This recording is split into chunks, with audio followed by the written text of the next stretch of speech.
Hello, everybody. Thank you for being here. Don't worry about that. Welcome to the 6th month of TLR. It means a whole lot. Thank you. Yes, that means that we've been doing this for practically ever. It means a lot that you are here with us tonight.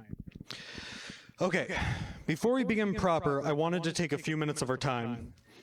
I don't know people's political alignments here, and it's okay if they don't align with mine. But for many of us, we are entering a very scary, dangerous, and frankly, infuriating time. Dangerous rhetoric has led to dangerous actions, both abroad and at home, and it's always been dangerous for a lot of us. And yes, I'm aware of the privilege I hold as a white, cis-conforming male, and how I particularly am not in much danger personally. But that alone is why I must be one to speak out. Last week, along with every undocumented act of cruelty we did not see, we witnessed the murder of a woman. If you somehow did not see the videos, I urge you to. It is upsetting and unsettling, but I urge you to watch it so that we can bear witness, but also that we can see that what is being said by the administration is nowhere near the truth. Her name was Renee Nicole Good. Here I would list parts of her life to give the pathos of understanding that she was a fully fledged human being. But I don't know Renee Nicole Good, not personally anyway. I have empathy for her and her family regardless. And if you struggle with caring about individuals you do not know, let me say this. Her initials are RNG. Anyone who plays video games or is good with computers can tell you that also means random number generation, an act by a computer to pick something at random. She was not an activist. She wasn't trying to hurt anyone. She was in the wrong place at the wrong time after dropping her child off at school. She was a random person. Next time it could be you or someone you love. That's how randomness works. There's probably some criticism of our society that it takes a video of a white woman dying to awaken some people's conscience. But 32 people died in ICE custody last year, according to The Guardian. People have died in ICE custody under Biden, Trump 1, Obama 2. There were approximately 68,440 people in mid-December in detention, about 75% of whom had no criminal history. People predominantly made up of those whose skin color does not match my own. I have no larger point here. I mean, abolish ICE, absolutely. But the bigger problem is the cruelty and the dehumanization that people in power have enacted for decades, centuries, and millennia. Here is the turn towards hope that you are hoping for. We are in this room together. Regardless of what you thought of my speech, I am undeniably human. So is every single person here. Let's find solace in each other's art. Let's remember that humanity is neither good nor bad, but is what we choose to make it. I feel as though most would call for a moment of silence, but silence is what they want from us. Let us shake off my depressing words and turn to each other's metaphorical embrace and share part of our souls together here and now. Again, thank you for coming. Thank you for listening to my words.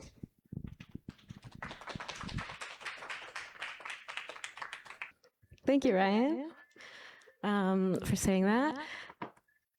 Next up, we have Regan Strong, and I'd like to remind everybody, please, to keep it PG-13 since we are on Facebook, live streaming it. All right, thank you, Regan Strong.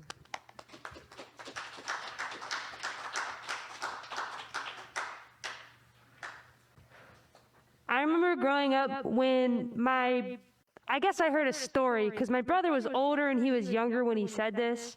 So according to my mom, he was looking out the window wondering where the Daddy River was, because you can always see where the Mommy River is.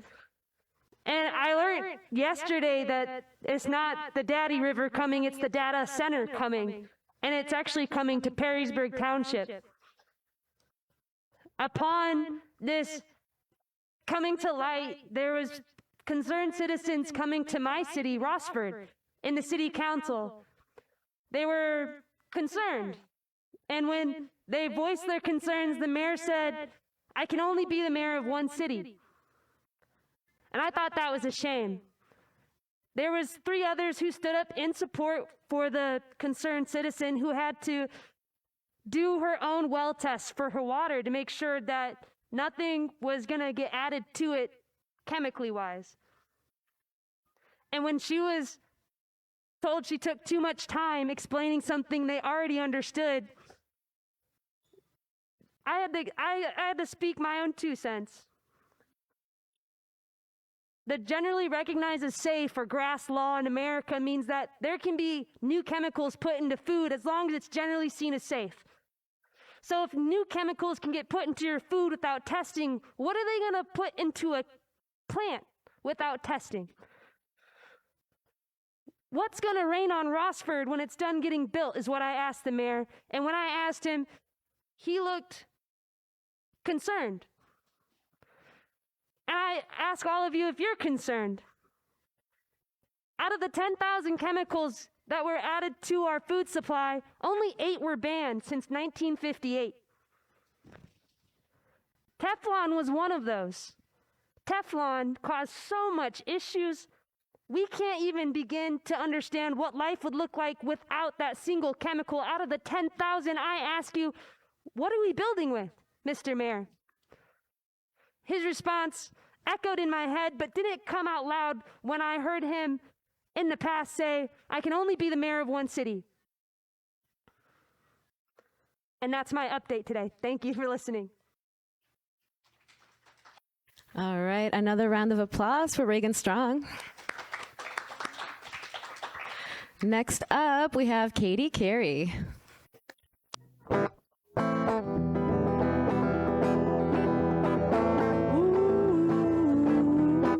Okay, cool. All right. This is a song I wrote. This is a song I wrote trying to make people uncomfortable. We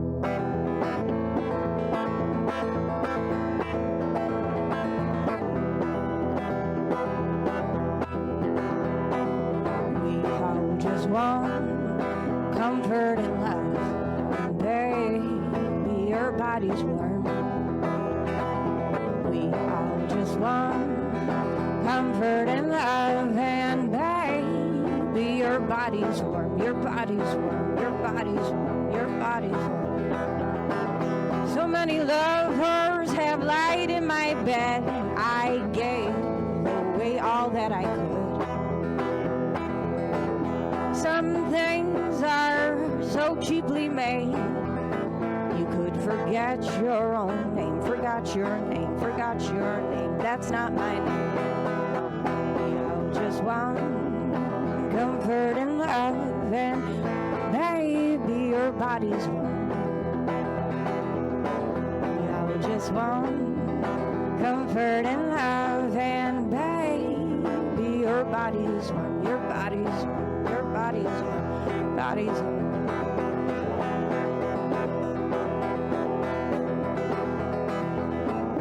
This all feels like relief to me now. I could take you home with me.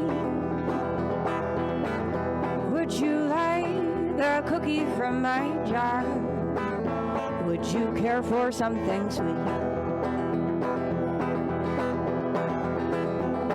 We all just want comfort and love, and baby, my body's warm.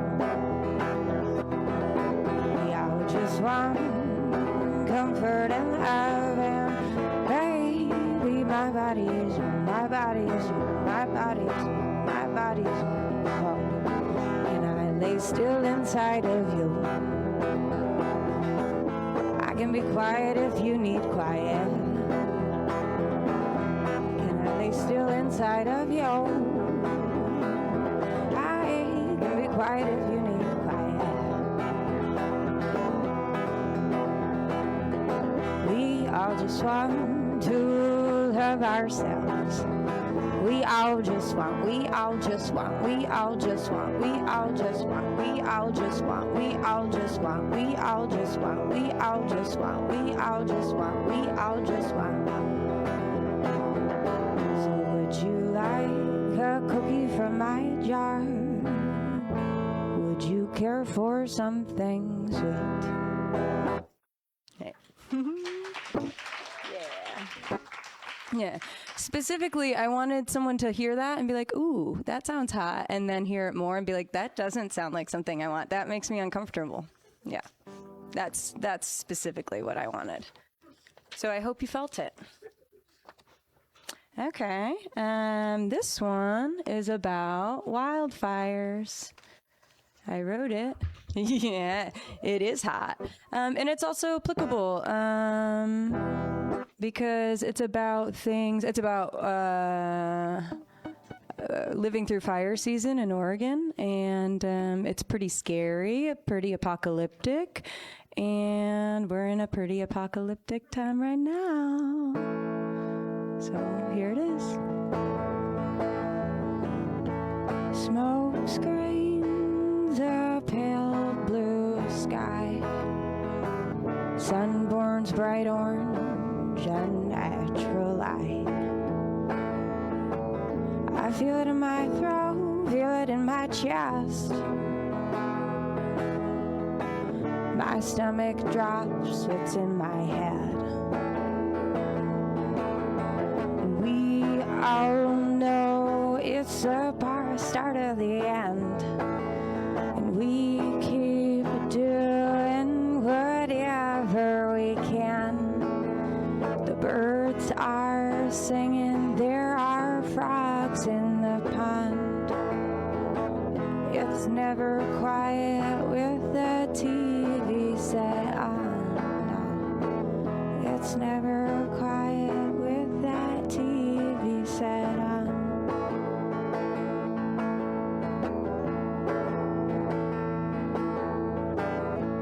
Mushrooms grow on what remains. Thorny brambles fill the space. Imagine the plants that will adapt, breaking apart all the pieces that we left, and we'll try to take all we can save. We always take all we can save. I'll try to take all I can save, but we all know it's the start of the end. We'll keep doing whatever we can. The birds are singing, there are frogs in the pond. We'll keep going until it's all gone. Cool.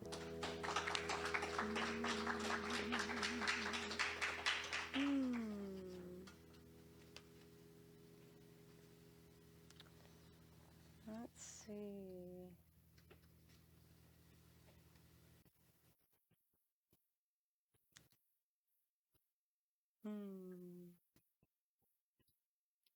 See, I only picked out depressing ones, and I kind of feel bad for you guys.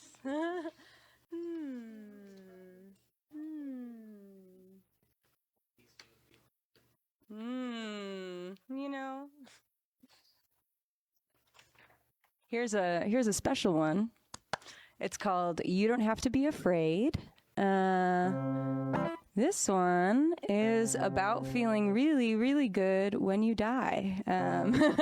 Yeah, it is actually, the verses, which you probably won't be able to understand as I sing, are about like how good it feels, according to a psychiatrist who studies death. And I wrote it because people told me my style of living was going to get me killed because I travel solo a lot.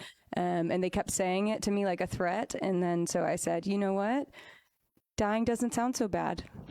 Yeah. And also the chorus is How I'll Really Die, which is distracted driving because of bird watching, realistically. Anybody who's spent any time with me knows. All right. You don't have to be afraid.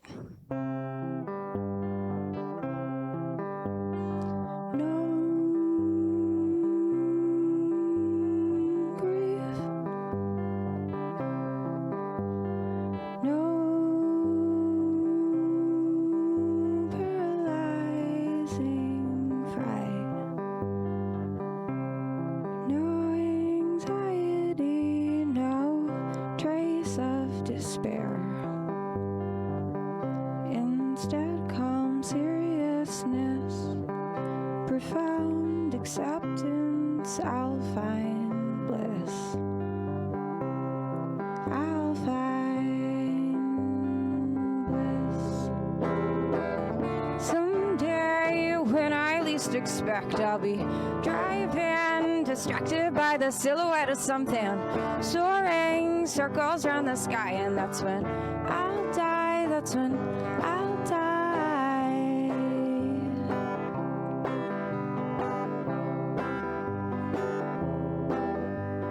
Time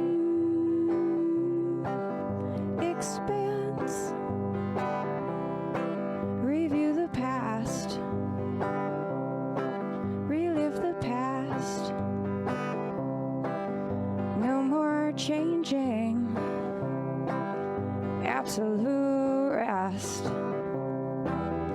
I'll be overwhelmed by peace and well-being. I'll be overwhelmed by peace and well-being.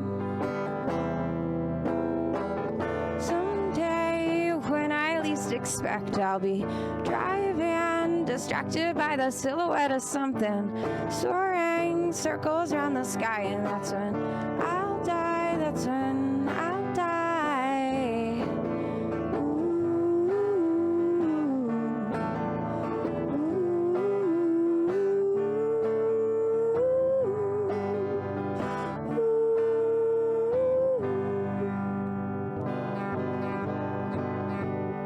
There is a place where all knowledge exists, no confusion, every question answered, absolute bliss, absolute bliss.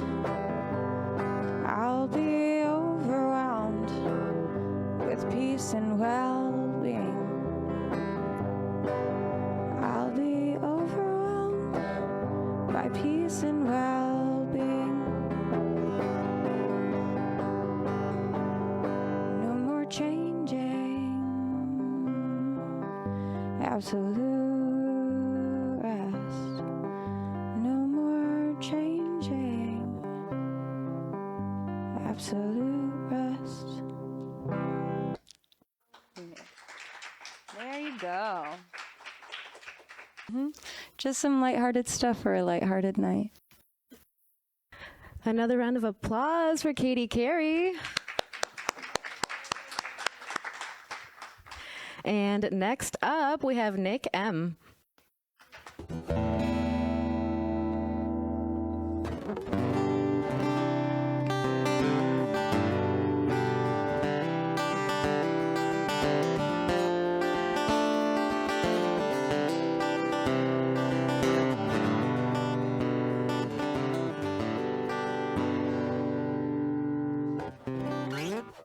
All right, I'm gonna start off with some originals and then feel the vibe and see where I go from there. I'm not gonna sing necessarily a sad song, but it's about murder, so it's kind of a sad song. So.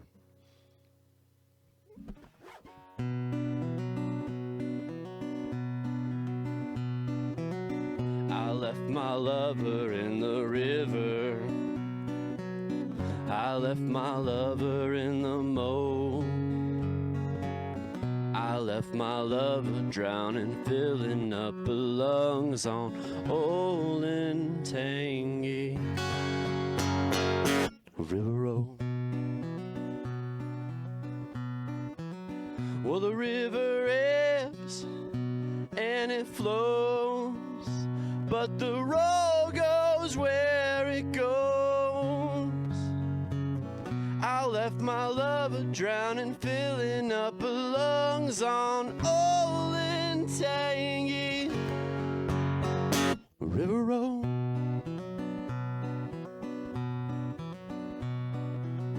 I saw her face just 3 days later, and I was driving down the road.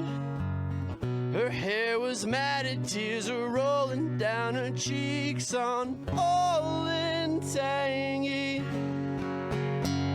River Road.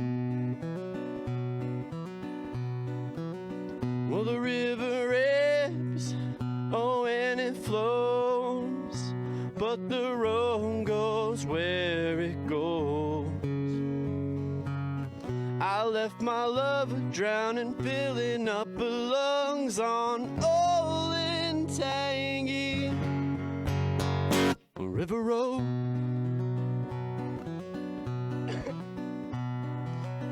They locked me up way out in Mansfield, about an hour up the road. Well, I can still see her face looking in my cell 'cause of Olin Tangy River Road. Well, the river ebbs, oh, and it flows, but the road goes where it goes. I left my lover drowning, filling up her lungs on Olin Tangy River Road.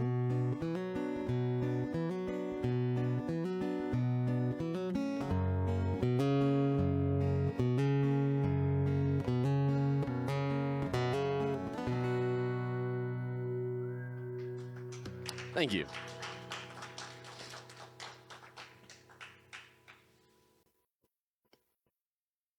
That one came about, there's a road down in Columbus that, that I drove all the time with my last job.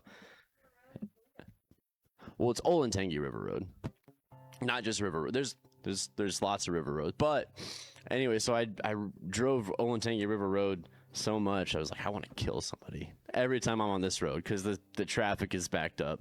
So I was like, well, I'm not actually going to kill somebody, so I wrote a song about it instead.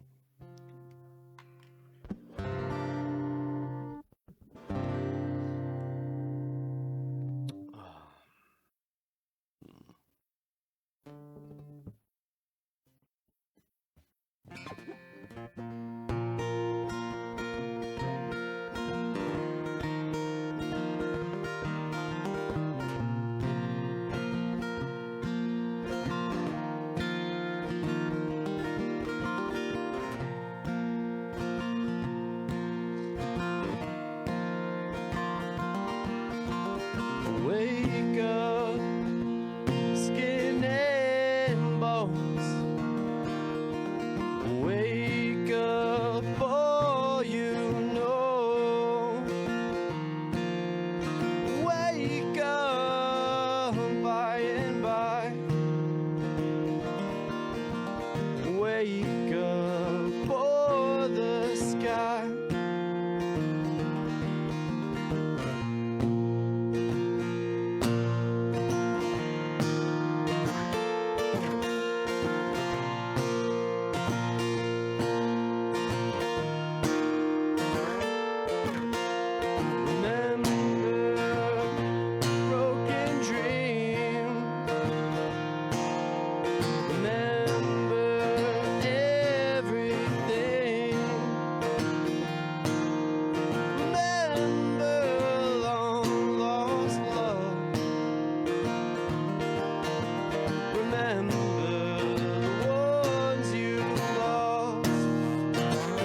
Thank you. That one, it's one I wrote 10 years ago now. Coming out of a very dark place in my life. So it was like a song that I wrote to myself to, breathe and remember that life's pretty good sometimes. So yeah.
Take our love to go. I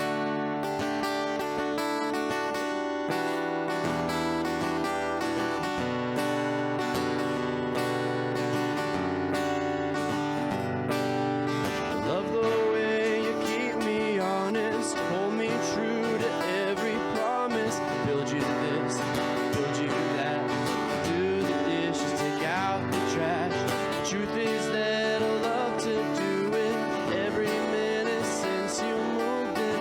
I just like to hear your voice. Don't reply, have no choice. So will you catch me if I fall? Will you chase away all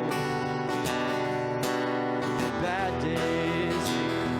You know, but as long as you tell me so, I'll take our love to go. Had our fair share of challenges.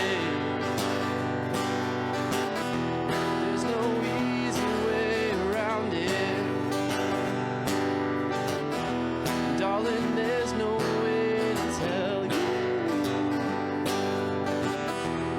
You're the only thing I couldn't lose.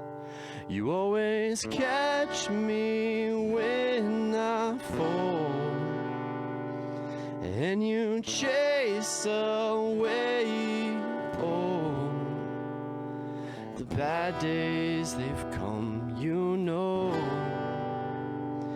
but you've always told me so. Thank you. Thank you. We doing 3 or 4? I'm gonna do one more. I don't have to. I can waste a little bit more time. So you, are you ready? It is what it is. I'll do one more.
And so it is, just like you said it would be. Life goes easy on me most of the time.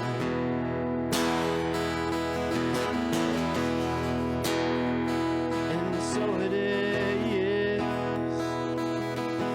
shorter story. No love, no glory. No hero in her sky. Can't take my eyes off you. I can't take my eyes off you. I can't take my eyes off you. Can't take my eyes off you. Can't take my eyes off you. Well, I can't take my eyes.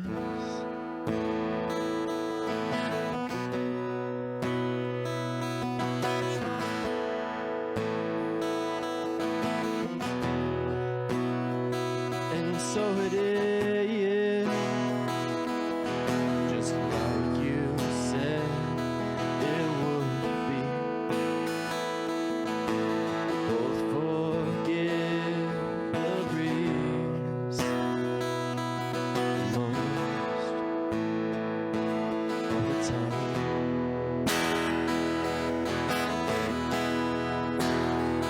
And so it is. Colder water,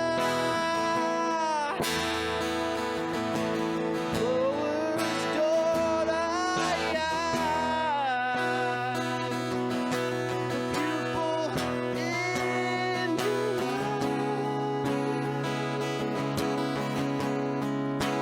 I can't take my eyes off you.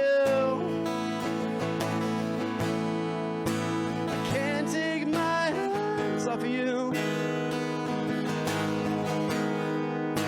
I can't take my eyes off you.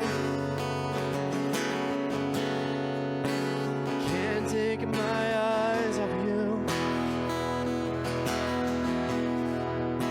I can't take my eyes off you. Well, I can't take my eyes.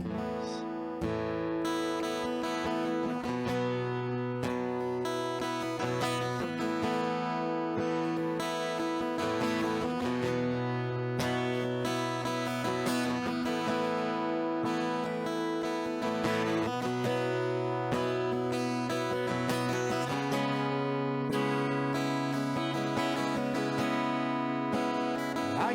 my mind off of you.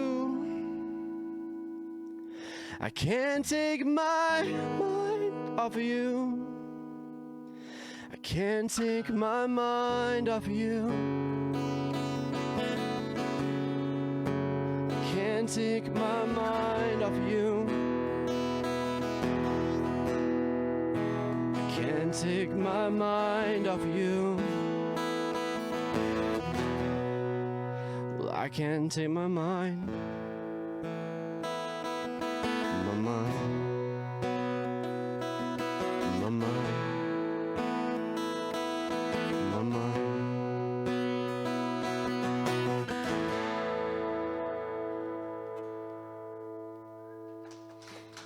Thank you.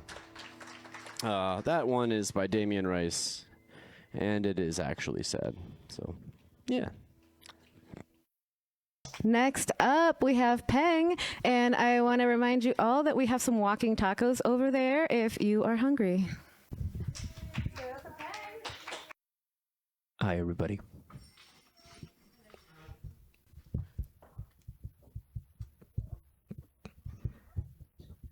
I did that for dramatic effect. So you guys are welcome. Real quick, not to plug another event, but like this Saturday, if you guys are free, I and Steph and maybe Regan, we're gonna go down to the library on Broadway, and pass out whistles throughout the neighborhood from 11 a.m. to 1 in the afternoon this Saturday. If you guys want to come, if we have more than 5 people, I will make food. So we're only at 3, so that's the options. I penned this piece together really fast, so I can't promise it's gonna be good, but I'll follow it up with a decent poem after. So I haven't really come up with a title for this one.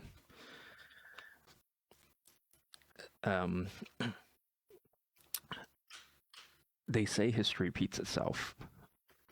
Bob Dylan once wrote, "How many deaths will it take till he knows that too many people have died?" What is the number that we say when enough is enough? 1,200? 3,200? 8,000? Strangers? Or is it one loved one? The next question we have to ask ourselves is, what makes a person a person? Is it the oxygen, the carbon, the hydrogen, the nitrogen, the phosphorus, and the calcium? 65% oxygen. 65% of people held by ICE at their detention facilities have not committed a crime. 18% carbon. 18 represents the age that it takes to be an adult. 9.5% hydrogen. 9.5 of adults are uninsured in the US. 3.3% nitrogen. 3.3% of the US youth 13 through 17 identifies transgender. 1.4% calcium. 1.4% of the population in the US identify as being 100% American Indian and Alaskan Native. 1% phosphorus. One unjust death does not cover the sins of a morally advanced society.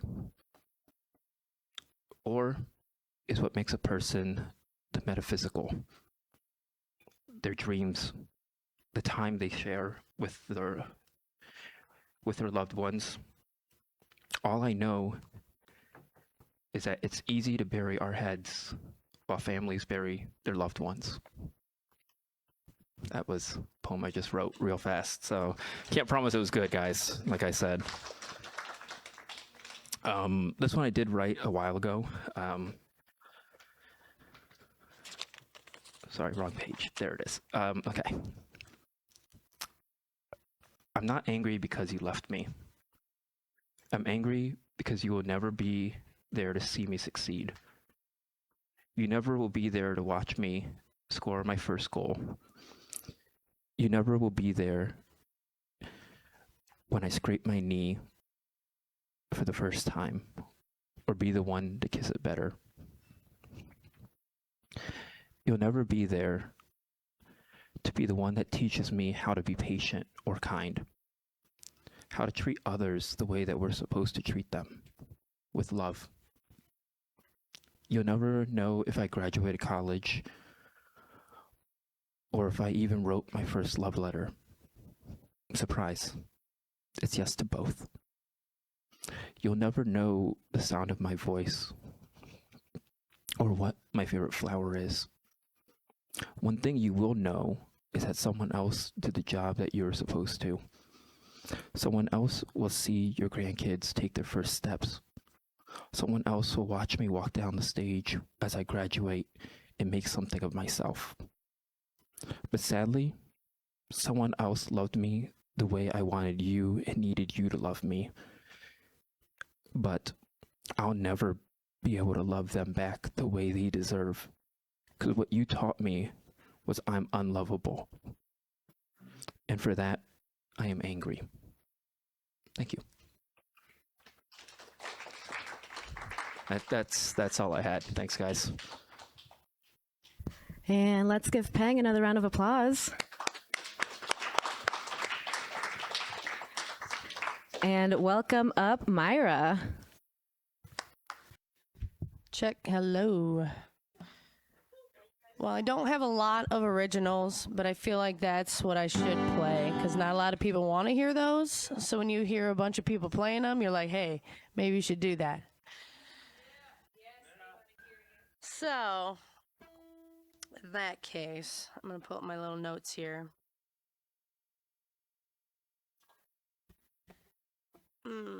Okay, let's start with this one.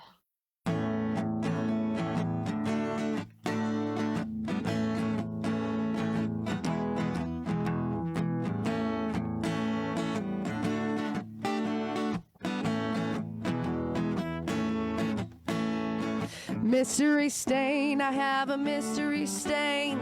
Customers call just to complain. Is it mayonnaise or human DNA? I got a mystery stain on me.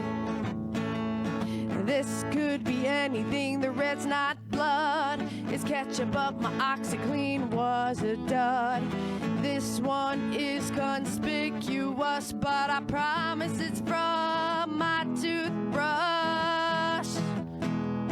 Mystery stain, another mystery stain. I wash you off this week just to do it again. All my efforts are shot down in flames. I got a mystery stain on me.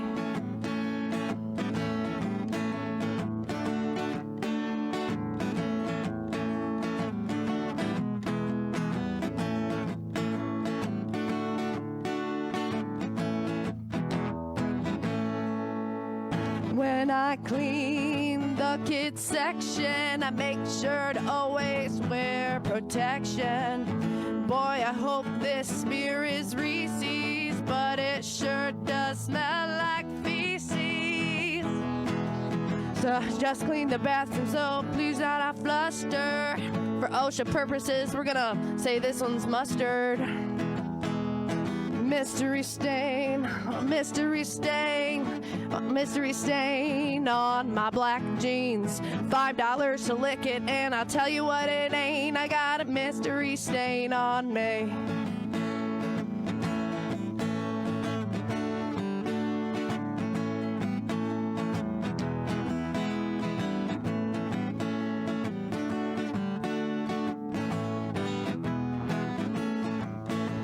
It's been a while since I washed my pants. I've been outside tending to my plants. Here I am covered in something green. All I want are clothes that are clean. Mystery stain, another mystery stain. It looks like I've walked through muddy terrain, or like I've flown through a food hurricane. I got a mystery stain on me. Now, try to go to sleep tonight, and you'll see a mystery stain on your clothes, and you'll just end up singing it. That one will be stuck in your heads.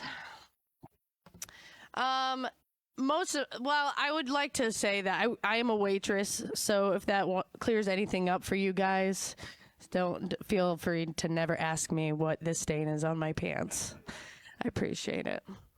Other than that, see, these are ones that I wrote a long time ago. So you have to understand that, you know, as a kid, everything's funny. And these are all true stories. So here's another one for you.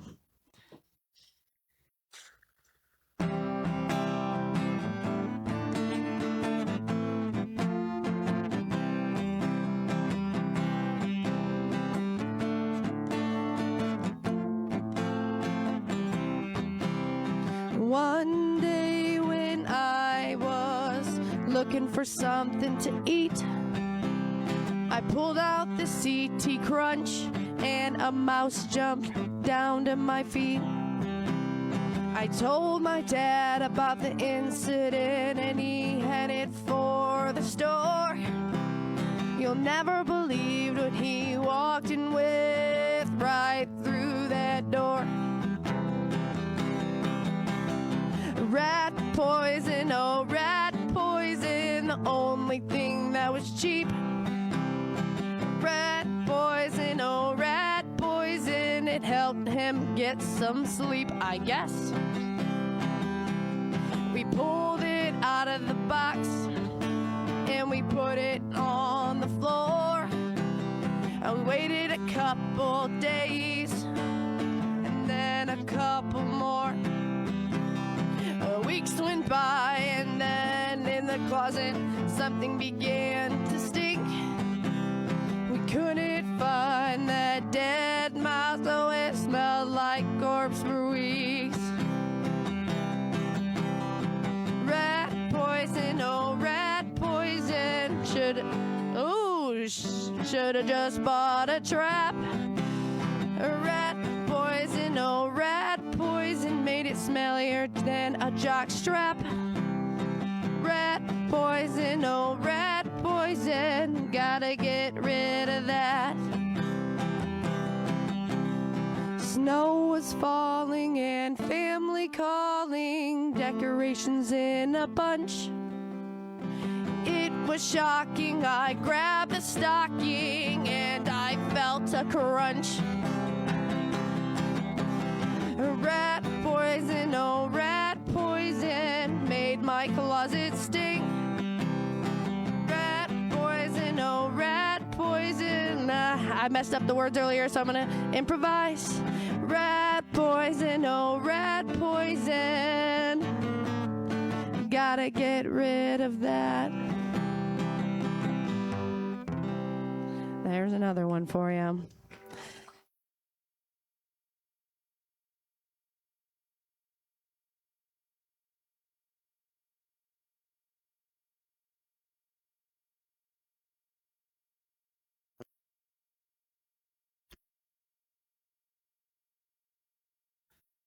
I appreciate you guys for listening to me.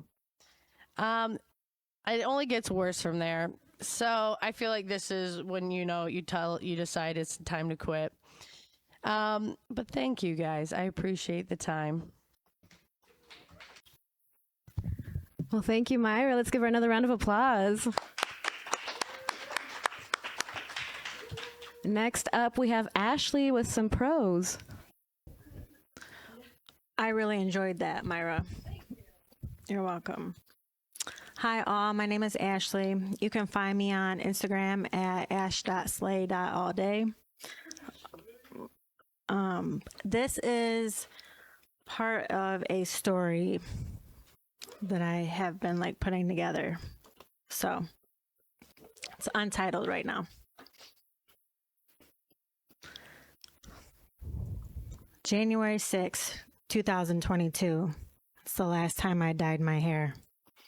The grow out over the last 4+ years has exposed my patch of grays on the right side of my forehead. Some may think that it's genetic or maybe part of this body getting older, but in fact, neither of those assumptions are true. There's a story attached to this patch of grays. It's summer 2012.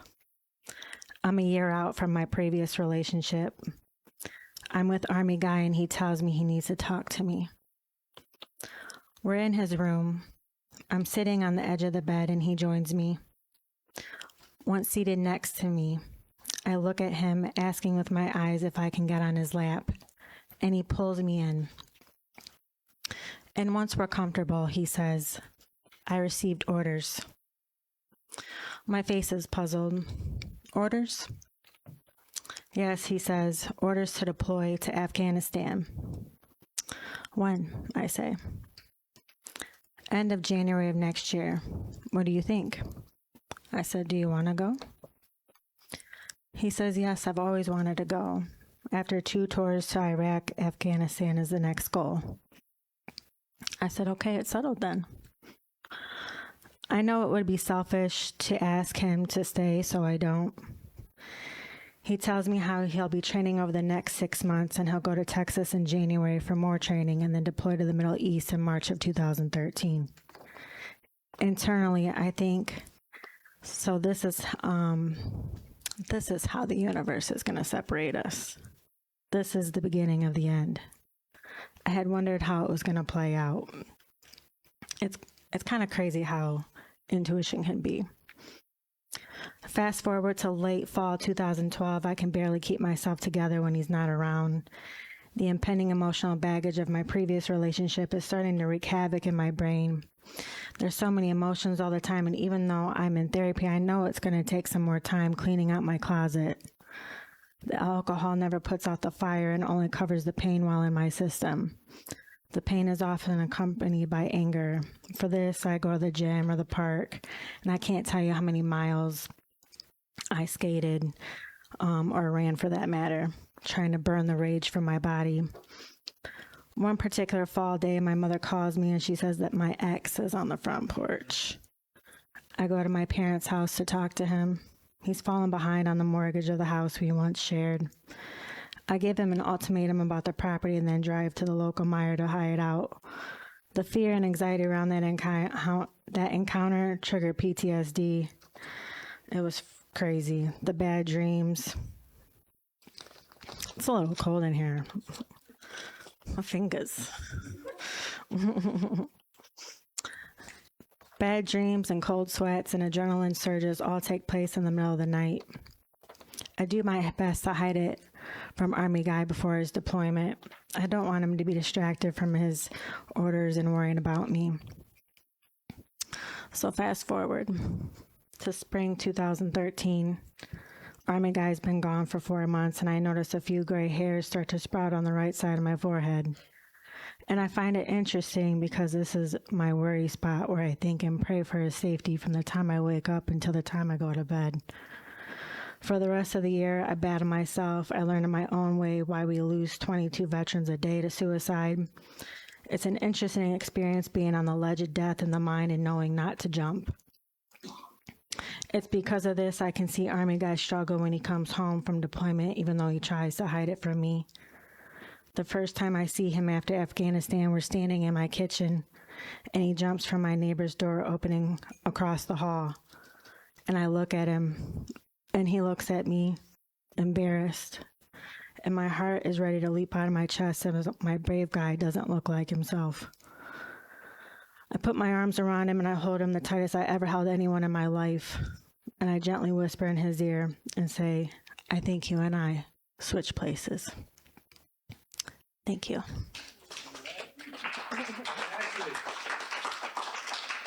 All right, let's give Ashleigh another round of applause.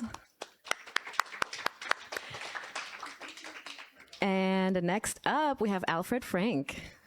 This because I'm of extraordinary stature. Here we go. 6'3".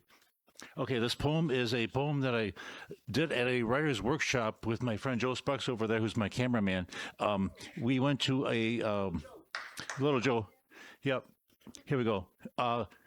Camera ready, Joe? Okay, good. This poem is entitled Kaleidoscope Factory. For those that don't know, the Kaleidoscope Factory, Toledo's Black Kite coffee shop in the 1890s, that whole building was actually a kaleidoscope factory.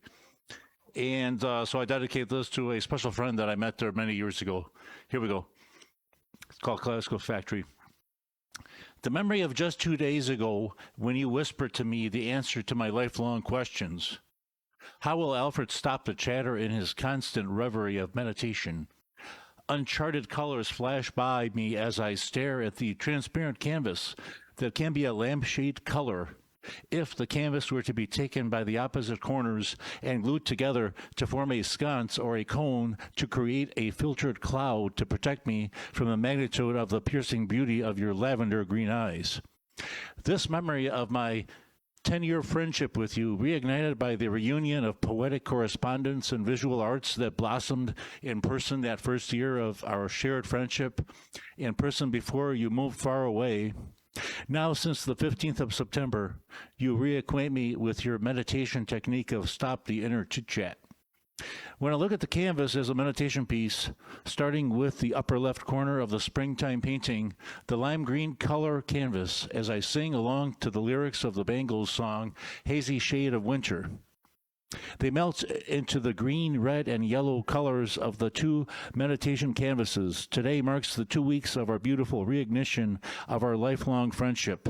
within the small microcosm of that beautiful first Saturday of June 2015, when your lavender green eyes gazed upon my soul and our past lives together.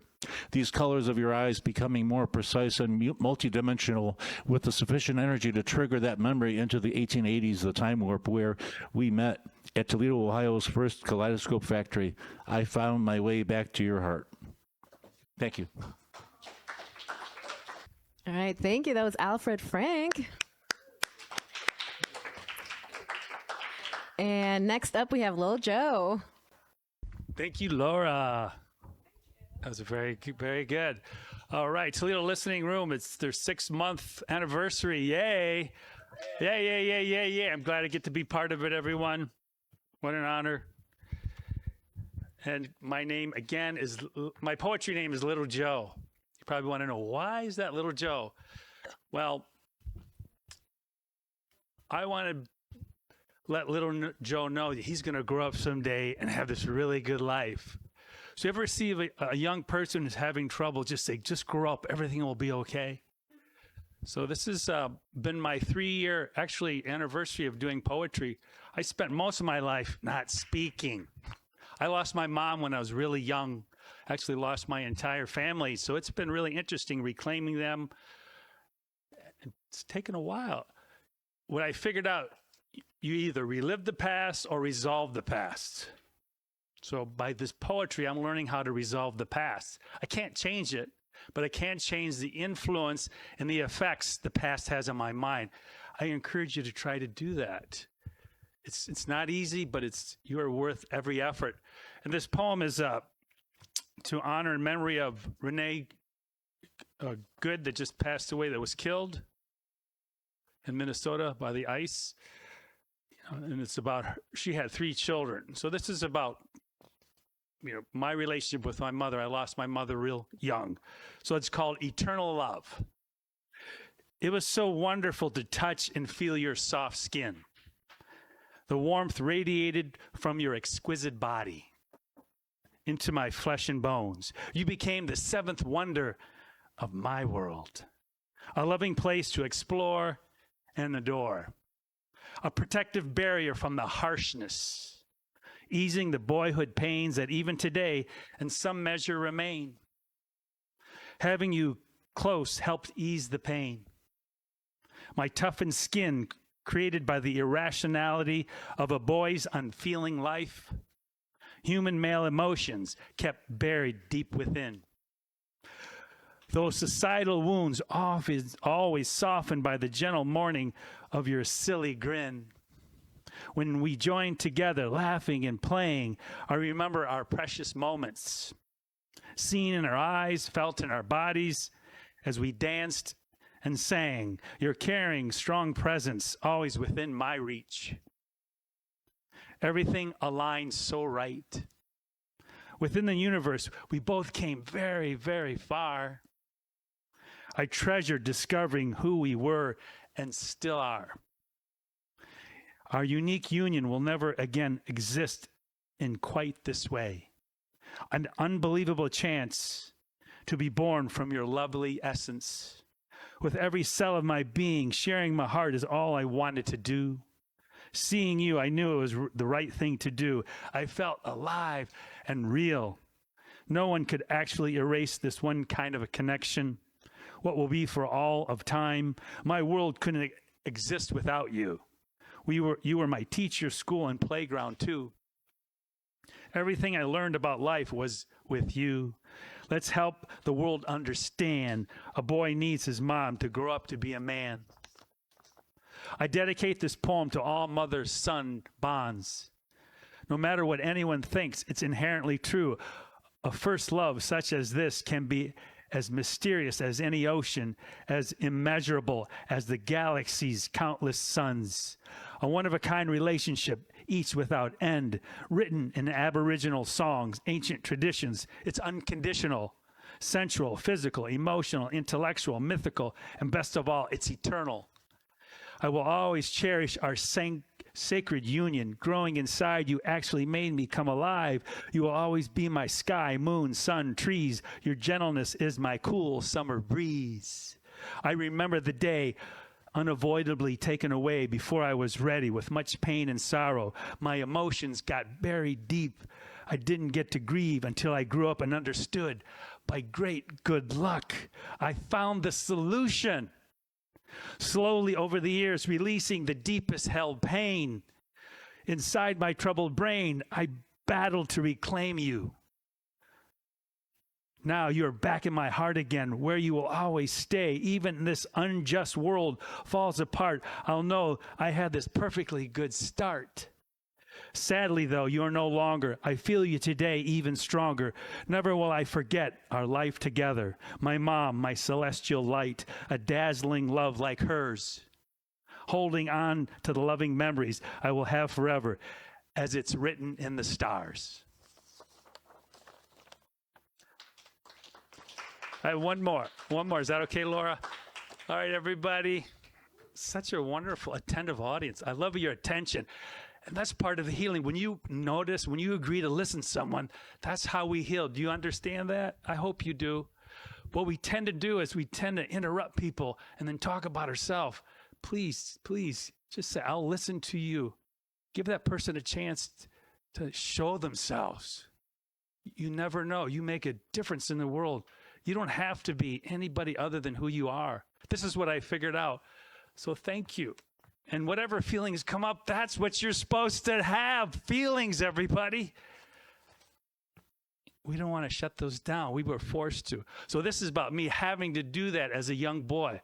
Having to STFU. You know what that stands for? As long as I can remember, I heard these 4 unfortunate words ringing in my ears. Those loud, awful sounds coming out of your autocratic mouth. Continuously, they were poured into my young, impressionable mind. I couldn't run. I couldn't escape, not knowing what to do, drowning inside by what I heard you spew. Told to honor my father and mother, obedience and compliance. You wanted my complete silence. My spirit broke because you didn't want to hear me. So I fantasized David and Goliath, hurling insults right back, dropping you dead in your tracks. How's that for talking back? But all I could do was take it out on anything weaker, smaller, ants, spiders. I felt so much stronger because I couldn't fight back. My childhood became attack, attack, attack. Momentary pleasure, a sad fact. It calmed my stormy demeanor, but I became meaner and meaner. Over time, this endless wave of rage grew in size. The anger had metastasized, bottled up frustration exploding, spreading my homegrown terror everywhere. Breaking the window across the street, I felt that power down into my feet. There I was, ripping up my sister's toys, punching my brother on the chin. Remember, boys will be boys. All I could muster was a half-ass grin. It was drilled into me, don't ever lose, do whatever to win, win, win. These seeds of discord growing in my head, coercion had dug its roots deep, my heart turning cold as ice, so numb I could no longer feel what was real. The disconnection complete.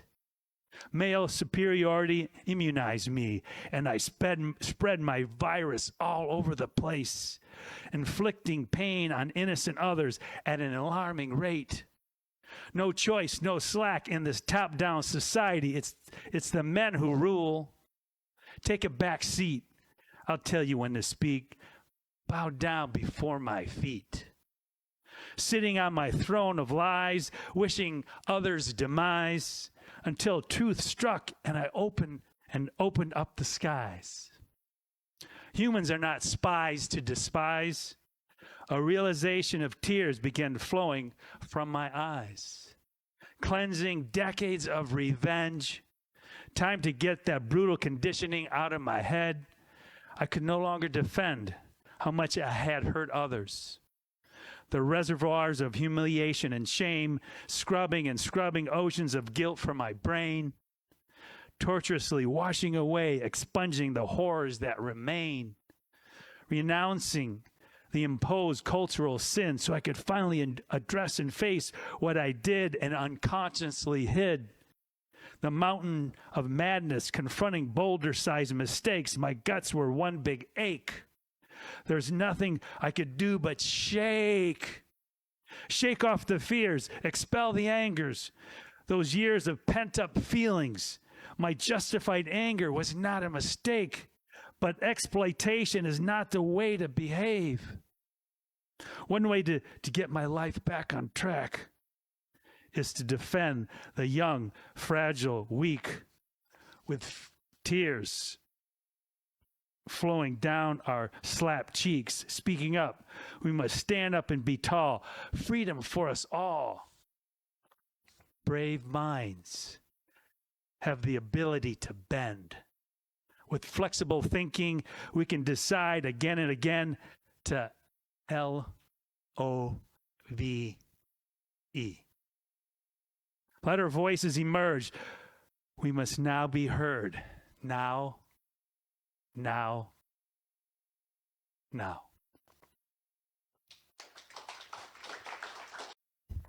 And let's give Lil Joe another round of applause. Thank you.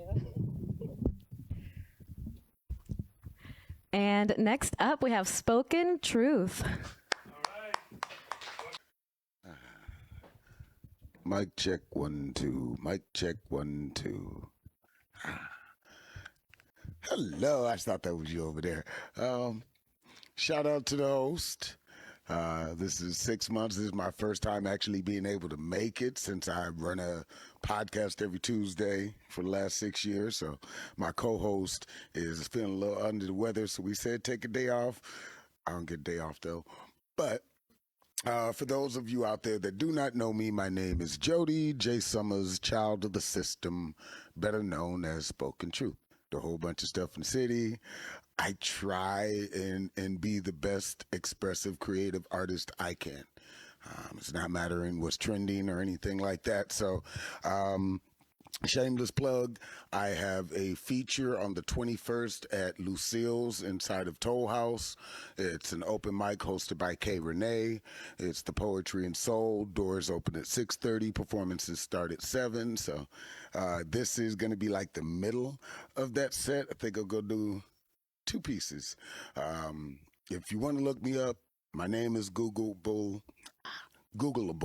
So Jody J. Summers, child of the system, better known as Spoken Truth. You can look up any of those independently and you'll eventually find me, since I do everything myself. I've enjoyed it over the last decade, but this is a couple of pieces on what it's like to be born in the 80s and grow up through technology and see what it looks like now. Anybody in the room, I understand that. Did you have rotary phone? You don't have to raise your hand.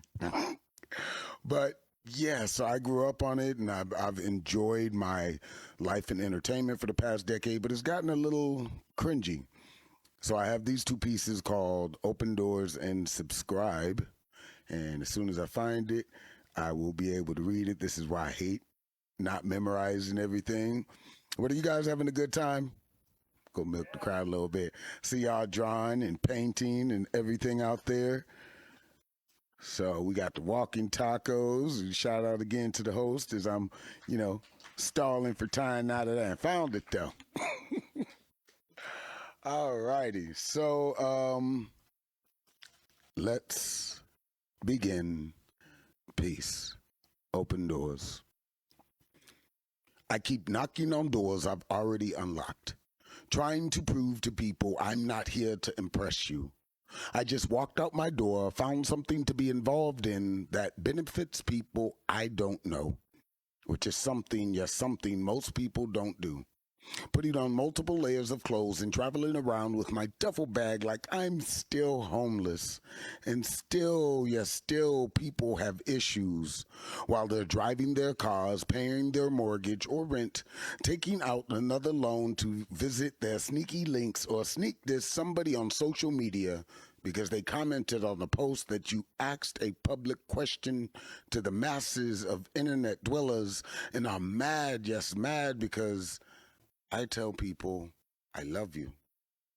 Some days, I just get tired of constantly repeating myself, just to end up with the same answer of, I don't understand or can't comprehend what you're telling me because it doesn't look like the same bioengineered genetic mass of cloned comments that mean nothing past the scripted reaction. But I got all these followers, and look at all the people who comment while your post reads sponsored, recaptioned, copied, post edited down to where it doesn't even have the same value of the page it came from. Out of somebody's life who actually, yes, actually lived it. So I should clap and applaud for you for doing minimal effort for maximum return, reacting to reactions from posts that were made decades ago, or through some shell account that doesn't even exist, and the original creator gets no credit for you laughing at the mistakes in their life. But I should be happy, because now everyone, yes, everyone gets a gold star, some payout from a corporation that makes billions, yes, billions off your views, and now you pay taxes to make sure that you exist. So I keep knocking, yes, knocking on those doors I already unlocked, hoping that someone in the room will just notice me. Because when I opened the door the first time, they just looked at me and stared at me in awe as I was some unknown virus that had to be contained or controlled. Because if I ever, yes, ever got out to reach the masses, their walls would come crumbling down in peace.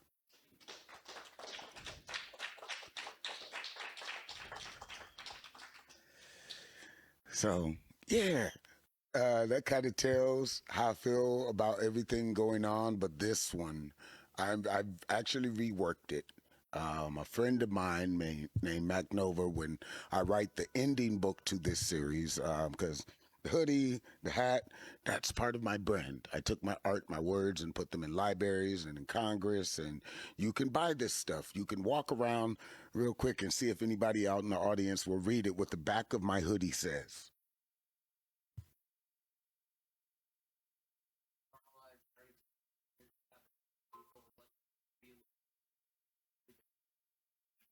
Exactly. As a kid, I was always the big dude and stuff, so you should play sports. And nobody ever really told me about art, and they discouraged me from a lot of stuff. And then over this past decade, I found out it's been really fun. So if you are working on your career right now, if you don't know how scary this is, it's not. You know, look at the spot in the corner and think everybody's looking at you, but you should do it because your voice matters, your opinion matters. And the more you get out and do it in public, the less the algorithm can copy and repeat it. So, subscribe. Let's begin. Peace. What happened to people? Where did we all go? We don't have conversations anymore. Like, share, subscribe. Everything is a trauma bond or triggering in some way. Like, share, subscribe. I used to go to my friend's page and see something, yes, something that happened in their day, and now all I see is short clips from other people's lives. Like, share, subscribe. I don't even know if you are you anymore because I don't see you anymore. Like, share, subscribe. Just advertisement and triggering information that I really, yes, really did not need to know. Like, share, subscribe. But now I'm staring at it in awe because that could be me. Like, share, subscribe. It's like people don't even read the terms of service anymore. Like, share, subscribe. Just click and instantly apply this filter to whatever, yes, whatever might be happening in your real life. Like, share, subscribe. So someone, yes, someone will respond to you, and the algorithm will let more of the friends who you already have see what you're doing. Like, share, subscribe. But if that many people, yes, that many people responded to you all at once, you would be terrified, yes, terrified and overwhelmed at the sight of every waking moment. Like, share, subscribe. I feel lost. in the connections of others. Like, share, subscribe, numb and overstimulated at the same time. Like, share, subscribe.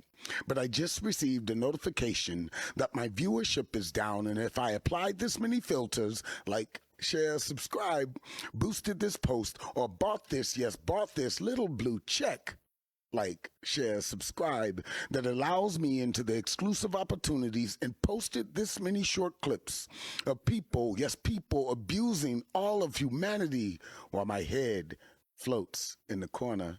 Like, share, subscribe, desensitized to chat.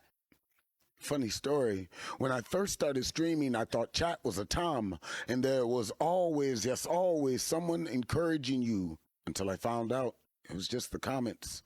I might make $1 or $2, and my rent is due. Like, share, subscribe. Prices have gone up, and I vacation, yes, vacation, only to take a viral pic or video that some influencer did, who I'm almost 90% sure might not even be the real them. Like, share, subscribe. Since AI, yes, AI, yes, AI, yes, AI is the new thing, and he said, she said, I could do so I can be free, and the whole time you're in complete remorse, because things don't seem to be getting any better. Autocorrect is awesome. Trying to sound human. I hope you got that line back there. But our ancestors, the people before we decided to put ourselves in tiny boxes and pay bills and listen to people, yes, listen to people who look down on us, but access for all of our wealth, didn't have therapists, didn't have health care, which seems more like a life sentence, yes, a life sentence into a death that you might not be able to afford. They had nature and ancestors and long walks and breaking bread with each other and villages that relied upon one another and accountability and making mistakes, yes, making mistakes until you get it right. Not letting some generated program that stole from other people's mistakes of getting it right make yours empty. That's what logging on feels like now. So I ask, what happened to people? Where did we all go? Sucked into our own devices, our own personal hells, obsessing, yes, obsessing over something that could give us nothing back but an empty black hole that is ever hungry and does not know, yes, does not know compassion for humanity because it has none. It's only capable of imitating what we feed it. And as we give ourselves less and less, maybe it does look more like reality. Like, share, subscribe, and peace. And I think that's my time, right? One more. Okay, we'll do one more and I'll close out. Thank you guys for being here. Hopefully it won't take me another 6 months to come back here again, but you never know, radio and stuff. So this piece is now in my permanent closer for 2026. I just one of those pieces that you was like, hey, I like that piece, but it's not my great piece. And I submitted it to a contest. It won for the Cincinnati River Fest, which they celebrated America and the 250-year anniversary and all that good stuff. It's called Glass City Strong. So I hope you enjoy. February 3rd, that Tuesday, I'll be doing this piece as I raise the Pan-African flag for the 6th time in the State of the Union. So, let's begin. Peace. I was born by a river. Luckily, I did not let the droughts in my life ebb the flow of my creativity. See, I love my city. Nothing, no one, or anything will change that. I was born in the mud, raised in a city that built the Jeep. Spent my childhood, playing around glass houses that people chuck stones at. Walked up and down these holy roads where frogs ribbit at you just to get a reaction. Spent my childhood playing down by the docks where you see massive, just massive bridges open up to let floating cities pass through. Grew up listening to local legends and educated, yes, educated by the most amazing library and museum system in the country. So when I open up stages, yes, open up stages to vibrate people's minds and peer, yes, peer into those special parts of their heart, I always, yes, always let them know where I come from. Toledo, Ohio, 419, mud made, glass city strong. Every time I raise the fist connected to my heart, I am thinking, yes, thinking of all of you. I was born by a river, and I drowned myself in all my creativity to be speaking to all of you. Thank you. And let's give Spoken Truth another round of applause. Next up, we have Nick.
And let's give Nick another round of applause.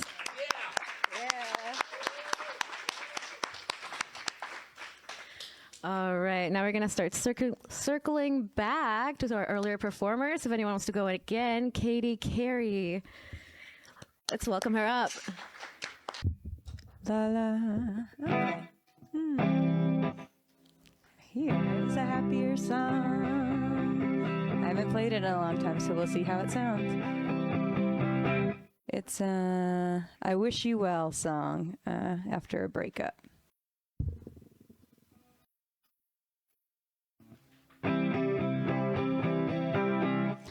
I hope you ate a vegetable today, and I hope you felt the sunshine on your bare face. I hope you went to sleep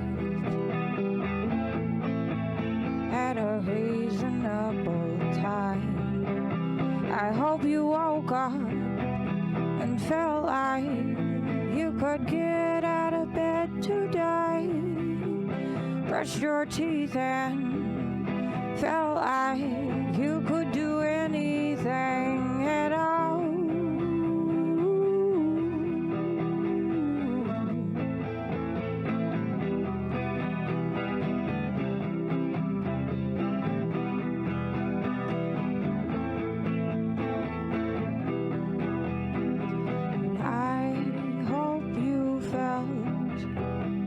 Loved today by someone else. I hope you felt love today from inside of yourself. Hope you sang along with a song out loud. I hope you sang along with that song inside your head. There's a song inside your head.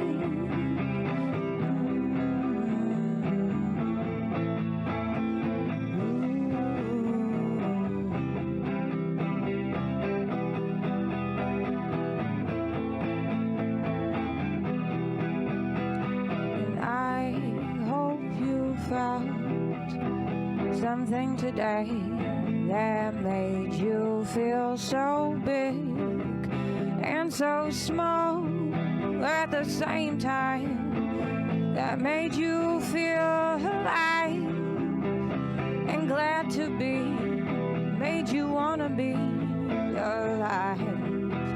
I hope you wanna be alive. I hope you wanna be alive. And I hope you could just sit and stare and breathe. You could fill up your lungs with that feeling, with that feeling. You could fill up your lungs so deep with that feeling, with that feeling. You can't hold on to that. You can't hold on to that. You can't hold on to that. You can't hold on to that. You can't hold on to that. You can't hold on to that. You can't hold on to that. You just can't hold on to me.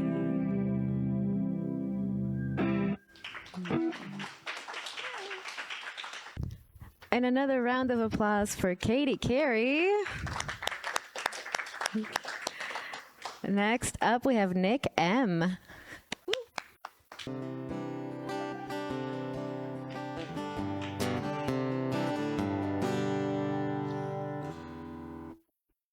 All right, let's do maybe one that's similar vibes to the last one that Katie played. It's kind of like a Wish You Well, except it's more of a I'm very confused about the current state of your life and how that involves me still somehow. So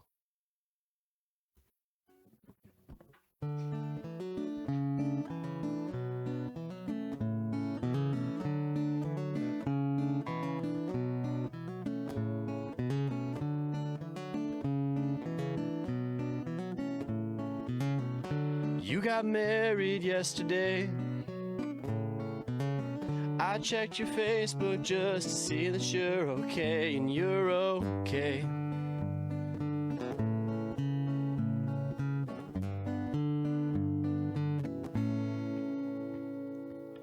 I'm glad you're doing fine in life. You didn't ask, but I am also doing fine. I'm doing fine. I'm fine. Yes, I'm fine. I'm fine. But it's getting hard with time to remember the reasons why I had to walk away.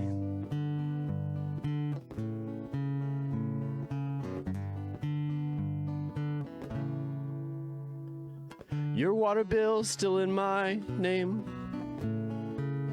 I didn't mind before, but now it's kind of strange. It's kind of strange.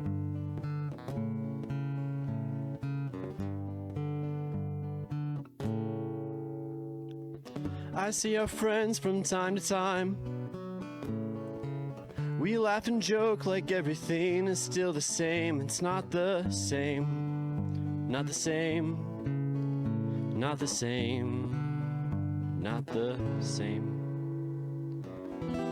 But it's getting hard with time to remember the reasons why I had to walk away.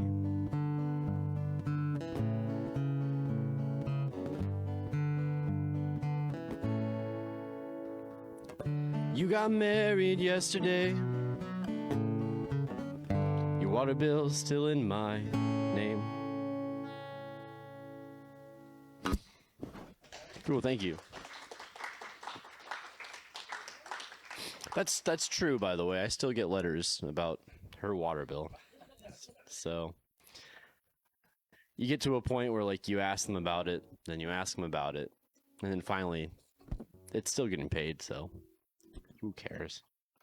One more? Yeah. Anyways, here's Wonderwall.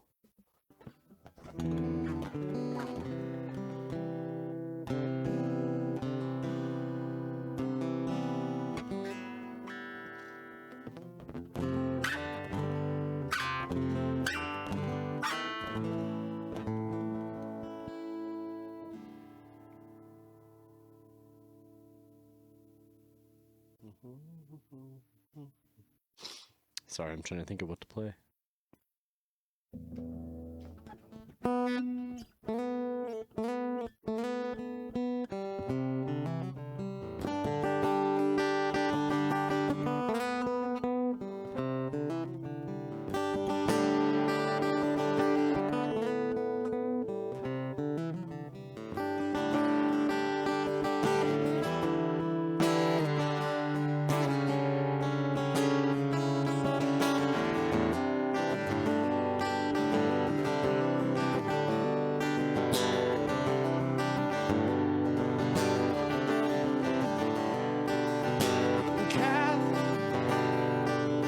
Stands with a well-intentioned man, but she can't relax with his hand in the small of her back, and as the flash bulbs burst, she holds a smile. Like someone would hold a crying child. Soon everybody will ask what became of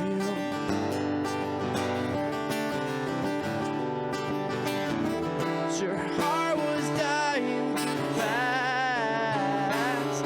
You didn't know what to do.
your heart was dying too fast.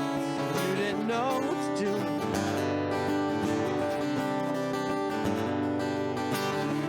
The whispers that it won't last roll up and down the pews.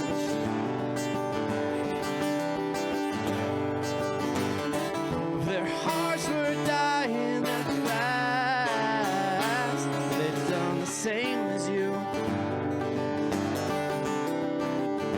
And I'd have done the same as you.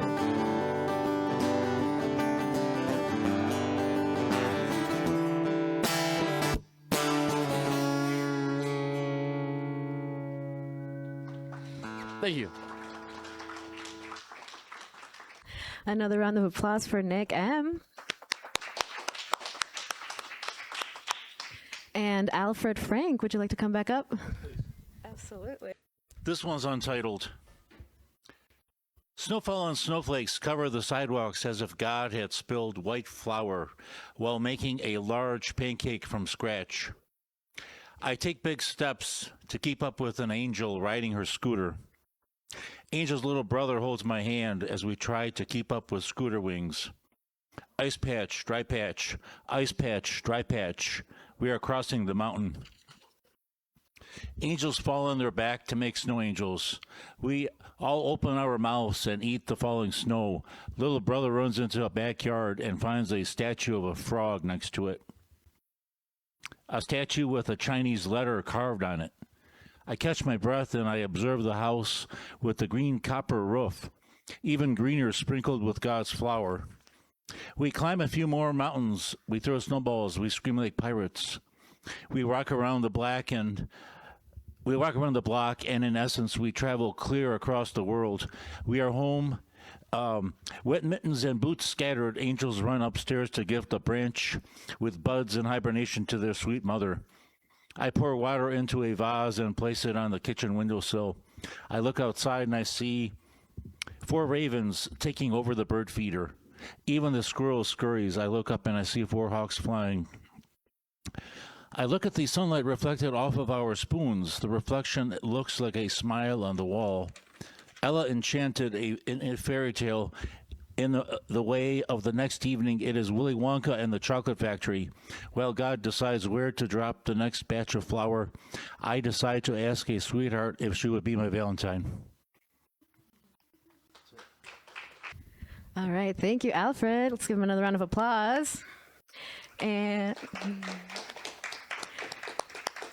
Lil Joe, you're up next. Yay, Little Joe! Whee! We love you, Little Joe. Oh my God, Little Joe, we're so glad you're here. Big Joe's right here with you. You're never going to be by yourself anymore, Little Joe. Oh my God, you made it. Oh, you had this great life. Everybody, it's never too late to have a happy childhood. Believe it or not, I've been working 54 years straight. I started 1972. I was a busboy and dishwasher. Actually, I had a job before that. I had a paper route when I was 7 years old for about 3 years. So in this year, I turned 70 and I am giving up my yoga studio. Anybody looking for a yoga studio? I've been teaching yoga for almost 30 years now. It's been this amazing, amazing career. I've been having so much fun. I have... Yes. Oh, yeah, Laura, the creative. Oh, my God. We got to dance. I actually, I danced in college. I was in this modern dance company. Had amazing. Oh, my God. Men, you missed out on something amazing. I got to dance with these amazing, beautiful women. Yeah, it's amazing. And actually, one of them is my partner right now. 40 years. 40 years, everybody. This is titled Imagine a Better World. I have this amazing little car, a 2010 Toyota Prius Hybrid. Runs like a gem. It's so quiet. I sometimes forget to turn the engine off. My partner and I have been on many camping trips. Our most recent was last fall at Porcupine Mountain State Park on Lake Superior. Do you know what I least like about these relaxing vacations? The driving. It feels like I'm on a highway to hell. Why isn't everyone in such a freaking hurry? God forbid if you want to go to speed limit, how many times have you wished the car flying by you gets pulled over for a speeding ticket? And yet I feel myself being sucked into this madness every time I'm on the road.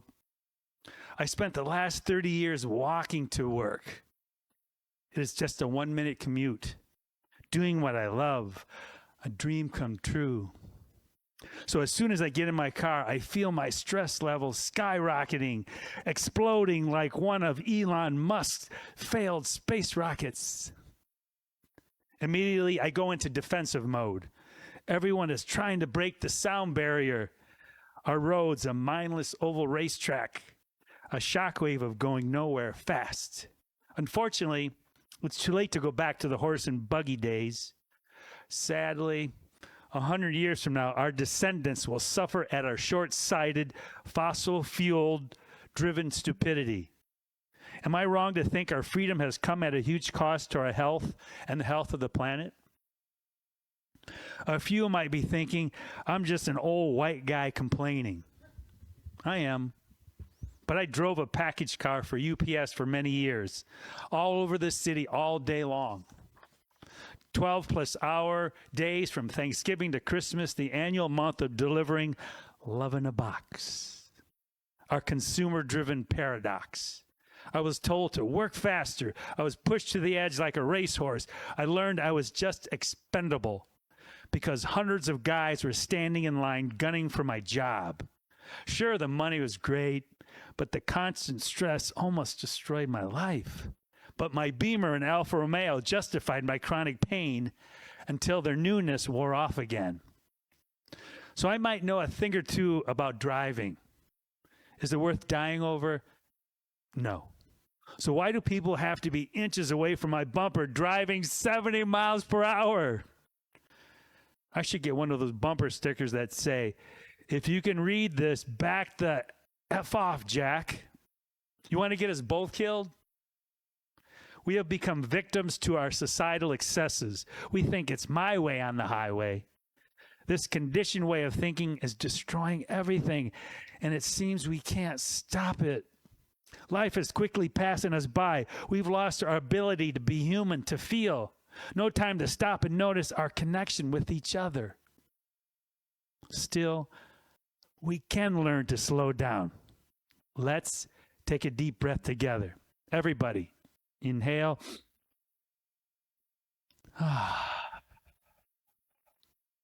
Can we come together and save ourselves and the planet before it's too late? Actually, I want my bumper sticker to read, imagine a better world. You may say I'm a dreamer, but I'm not the only one. I hope someday you'll join us and the world will be as one.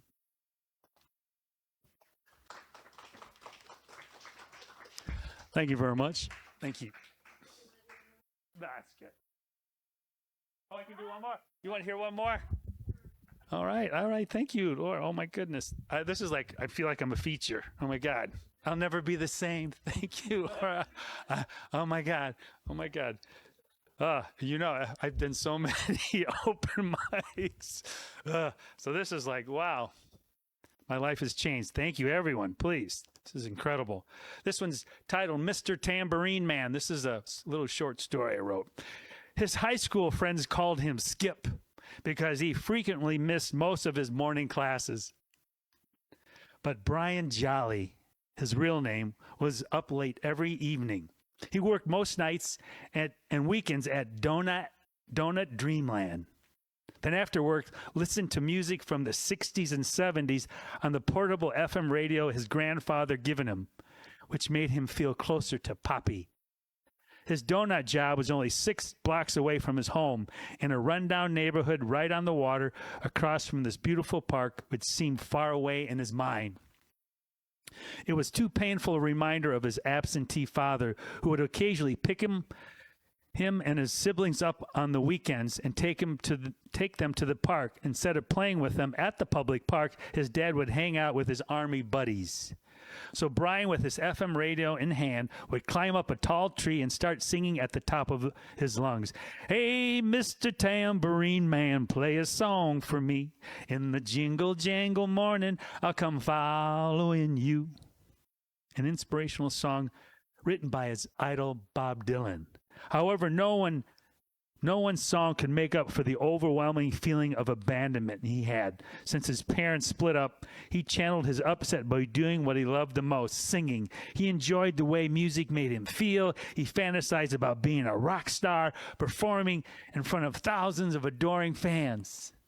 He really wanted to try out for the school musical, his last chance to sing on stage before he graduated, but he would have to quit his job. So he was reluctant to ask her because she always complained about how little money they had because their father spent it all on alcohol. But little did he know that his mother was his biggest fan. She could always hear him through the door of his room. So before he could ask, she surprisingly said, "Son, why don't you quit your job and try out for the musical? We'll be okay." Having never sung before in public, he was quite nervous. He felt so self-conscious and shook the entire time at the audition. Something like this. He wasn't offered the role he wanted, but was encouraged to try out for another part. At first, he refused. He was so devastated, but eventually they talked him into accepting the understudy position. At the last show, he decided to be in the audience this time to watch the final performance. Then over the loudspeaker, he heard, "Brian Jolly, please come to the dressing room." He thought he was going to get scolded for not being backstage. He leaped out of his seat with no idea he was going to be singing in a few minutes. He gave an unusually good performance, after which a recruiter from the Juilliard School, a famous college for the performing arts, who happened to be in the audience with a family member, approached him. Impressed by his talent, he strongly encouraged Skip to audition for the school. Flabbergasted, Skip couldn't believe his ears. His dreams might be coming true, so he booked a flight to New York City using every penny he had saved. With all his bags packed, one day before leaving for the biggest opportunity of his life, his mother started coughing blood. He took her to the emergency room, where she was diagnosed with lung cancer, even though she never smoked a day in her life. There was no way he was going to leave her side now, so he canceled his trip to Juilliard. A week later, his music teacher, principal, and schoolmates got wind of what happened. They quickly organized a GoFundMe campaign on social media. Within several days of posting, they had raised over $250,000. With only one audition left for the school year, this time in San Francisco, he was able to use the money to arrange care for his siblings and fly himself and his mom to the audition. He got accepted into the school and was easily able to afford the costly tuition and living expenses with almost $500,000 raised in donation. Skip eventually graduated and went on to graduate school there.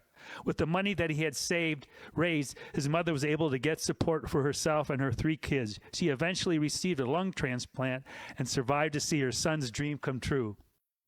Skip became a successful singer-songwriter and actor, but to this day, he still treasures that old FM radio, and before he goes to bed, sings Dylan's, "Hey, Mr. Tambourine Man, play a song for me. I'm not sleepy and there is no place I'm going to." Thank you. Performing. And that was Lil Joe. And lastly, we have Spoken Truth. Let's welcome him up. Back for round 2. Awesome job, Lil Joe.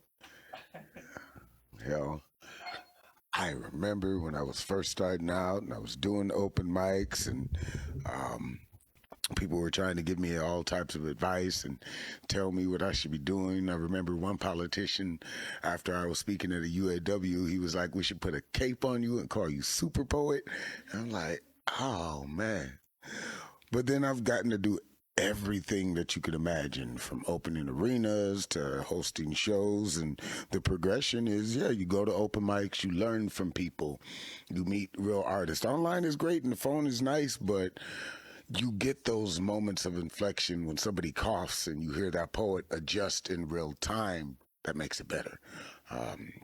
How people memorize stuff. I used to be in awe, and then I realized that, yeah, that's a lot of sacrifice. I spent so many hours in front of the mirror by myself trying to get my facial expressions right, or how my hand gestures go with the piece, and that's the work of it.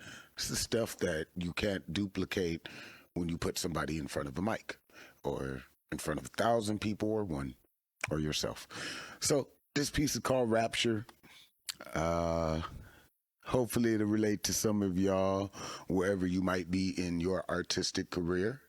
And let's begin. Peace.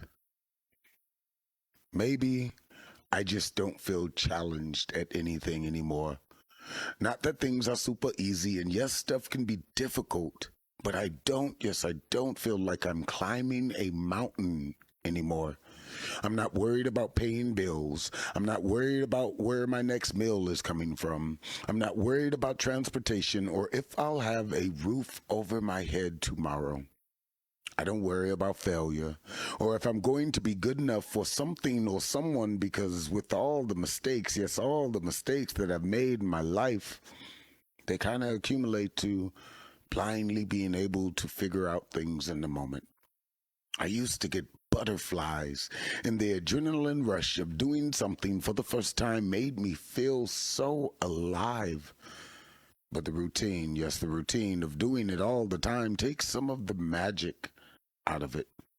Even rejection is cool with me, because I've had so many doors, there's so many doors slammed in my face throughout various parts of my life and survived, that I don't even try and fix anything anymore, or explain myself, or destroy myself for unexplainable amounts of time trying to find out what was broken. It's like I have all the pieces to every puzzle I could ever want to solve, but just missing enough to not make a complete picture. What I thought I wanted to do with my life, I'm doing very well, and even the unimaginable parts. But most people won't relate to the fact that once you get there, it's kind of like you're trapped. My imagination was this big, but I'm doing so much more, and trying to hold on to the reality of they don't tell you what happens after the happy ending, because maybe, yes, maybe it's just life and peace. One more, are we good? One more? Okay. Yeah, as I said, I've done like every imaginable genre of poetry, from self to politics to love to erotica. I even have 31 publications and 6 independent books, but let's do this one. And, you know, with everything going on in the world, there's snatching leaders and shooting people, and, you know, nobody else in the realm of, and I'll go pause for a second, because I always hear this generation is screwed. I don't think so. I actually think they're kind of good, because all the tradition and covering and wool that we got and had to live with, they see right through the bullshit. Politicians ain't here to help you. Religion ain't here to help you. School ain't here to help you. And most things, if you don't figure it out, then you're going to fail. We can't be lied to about, oh, you know, you go to a job and you do good in the community and things will happen. No, because then what if that community is living paycheck, like our government is living paycheck to paycheck? We did have to shut down for a minute, but if only for a moment. Through all the things that are going on, I hope this piece helps you. I hope that you got a chance to smile today. A peaceful, pure moment out of the chaoticness of life, where you could feel joy, if only, yes, only for a moment. I hope that you were able to pause today, to find stillness out of the constant tugging of every distraction life pulls us in, and breathe uninterrupted, if only for a moment. I hope you felt proud of yourself today. for accomplishing things no one else can do, because out of the incalculable amount of things that could go wrong, you are still here to make sure they go right, if only for a moment. I hope you find peace today. For every unimaginable thing that you can think of being wrong, there are so many more that have gone right to push you towards your purpose, if only for a moment. I hope that you got a chance to smile today, if only a grin, maybe a smirk, because those simple moments consistently can become joyous relief that last a lifetime in peace.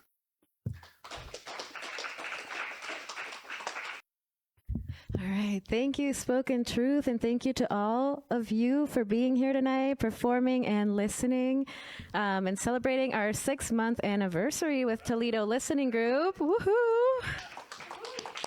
Thank you to Steph and Ryan, putting this all together. I know we all find a lot of meaning and joy in this every month.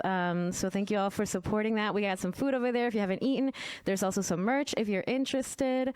Our next event is at Black Kite on the 27th.